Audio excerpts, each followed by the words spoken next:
A lot of ag-related stories are feel-good stories, and that's certainly true for the story you're about to watch. Tracy Blackmer and Michelle Book are two Iowans working together to make sure everybody has something to eat. Though even in the land of tall corn, that can be a tall order. But Iowa has something some states don't, a special incentive for those who donate food. Here's Josh Pittner with more. Iowa is a top producer of commodities like corn and soybeans that find their way to ports of call across the globe. But one Hawkeye State grower is employing some of the richest soil on earth to provide a variety of fresh food items for those less fortunate, a little closer to home. There's no reason in a place like Iowa we can't grow enough of certain vegetables during times of the year like this to give everybody the food they need. So it's easy to set up test plots. A soil scientist by trade, Tracy Blackmer converted a hog operation near Madrid into Gardening for Good.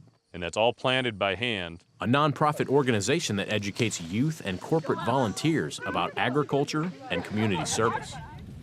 Anyone know what the name of these are? Dibbles. Yep, dibbles or dibblers. What are they used for besides killing vampires?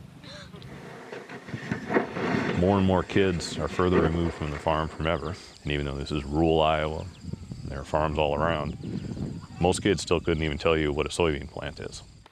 So like I can see right there. Active in his local church and accustomed to lending a helping hand, the genesis of Blackmer's charity was geared toward assisting a food pantry run by his mother.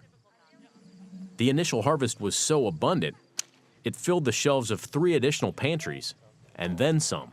And she's like, well, you can bring it to the food bank, I bet. I bet you they'd take it. Or, what's a food bank? You know, I didn't know what that was. So I said, sure. In nearby Des Moines, the Food Bank of Iowa acts as a go-between for over 500 smaller pantries and other partners who assist food-insecure Iowans. He expanded the program and started bringing the produce to the Food Bank of Iowa because we have many more distribution opportunities than he would as an individual. CEO Michelle Book says her organization moves over 1 million pounds of food monthly, more than half of which is donated, and they're always looking to supplement non-perishables with lean protein and fresh produce. One of the things Tracy's most brilliant about is considering what to plant. And we received from him last year melons, peppers, squash, things that are easily transportable and have a decent shelf life. For frontline partners like Catholic Charities, which act as a retailer of sorts to the food bank's wholesaler role, the ability to offer fresh food options for free is a big deal. And those dependent on their services are grateful for Blackmer's efforts. I think it's great that he can take the time and do it for the ones that need it and can use it. Good morning. Good morning. How are you, sir? Saves me a lot of money, lots of it, and nutrition from it. The Food Bank of Iowa says they received over 125,000 pounds of produce from Gardening for Good following the last growing season. And that amount has been on the rise every year over the past 5 years. Book adds that just like on the farm, volunteers are their lifeblood. We can't do anything without volunteer assistance. And Tracy's been really, really smart. He knows certainly how to engage them around the work of helping those that are food insecure.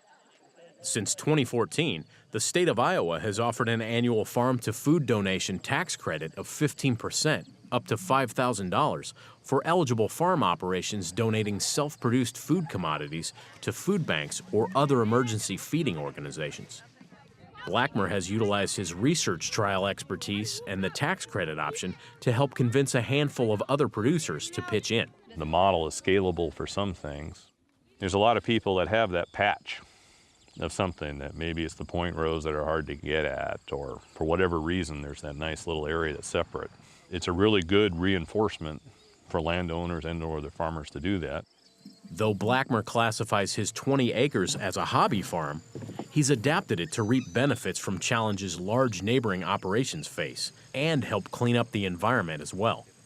There's about 2,500 acres that drain into this, and of course, you know, a lot of the tile drainage water, especially in the spring and the early part of the season, you know, have a reasonable amount of nitrates in it. So as we're watering, we're actually catching some of that and fertilizing with it into there. So we're actually helping to pull out some of the nitrates in that. Gardening for Good's plastic mulch, drip irrigation, and row spacing help improve yields and minimize labor on tasks like weeding. Blackmer says another benefit is the various groups coming through can get into the field quickly after significant weather events. This is the perfect match to show them a little bit about Iowa, how we take care of our communities, and show them a little bit about our agriculture, so it really ties in well. While Iowa's commodities go around the world, sometimes the world comes to Iowa. Cassie Bailey, the Iowa Sister State's International Program Manager, says Gardening for Good also is a perfect fit for international students and faculty seeking an American farm experience. The kids are learning a lot, and it's a lot of fun for everyone, I think. For Blackmer, it's all part of the spirit of giving he tries to nurture. And a novel approach to things like disposal of subpar crops helps cultivate good times amidst the backdrop of hard work. They're getting told that they can throw an item. That's not typical in a school setting, especially with your teachers around. And that was Josh Bittner reporting, and farm kids, of course, having fun the old-fashioned way. Some things just never seem to change, do they, Mike? They never do.